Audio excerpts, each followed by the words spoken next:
తెలుగులో ప్రముఖ సినీ నిర్మాణ సంస్థ వెంకటేశ్వర క్రియేషన్స్ బ్యానర్పై నిర్మాత దిల్ రాజు నిర్మించిన చిత్రం తమ్ముడు. వకీల్ సాబ్ దర్శకుడు వేణు శ్రీరామ్ ఈ మూవీకి దర్శకత్వం వహించారు. అయితే జూలై 4వ తేదీన ఈ మూవీ గ్రాండ్గా రిలీజ్ అవబోతుంది.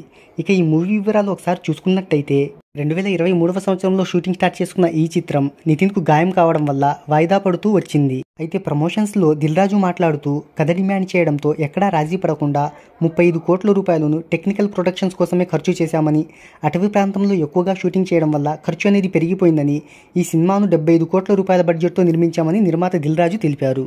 వరుస ఫ్లాపుల్లో ఉన్న నితిన్కు ఈ మూవీ థియేట్రికల్ బిజినెస్ అనేది బాగానే జరిగింది.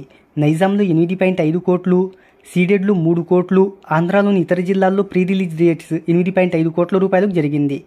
ఇక కొన్ని ఏరియాలకు వెంకటేశ్వర క్రియేషన్స్ బ్యానర్ సొంతంగా రిలీజ్ చేసుకుంటుంది.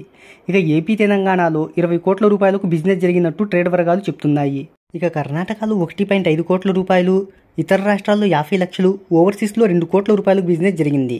ఇక వరల్డ్ వైడ్గా ఈ చిత్రానికి 24 కోట్ల రూపాయల థియేట్రికల్ బిజినెస్ జరిగింది. ఈ మూవీ లాభాల్లోకి రావాలి అంటే 25 కోట్ల రూపాయలను రాబట్టాలి. ఈ మూవీకి కొత్త సినిమాల బెడద అనేది లేదు. ఇప్పటికే రిలీజ్ అయిన సినిమాలు బాక్సాఫీస్ వద్ద అంతంత మాత్రంగానే వసూలను రాబడుతుంది.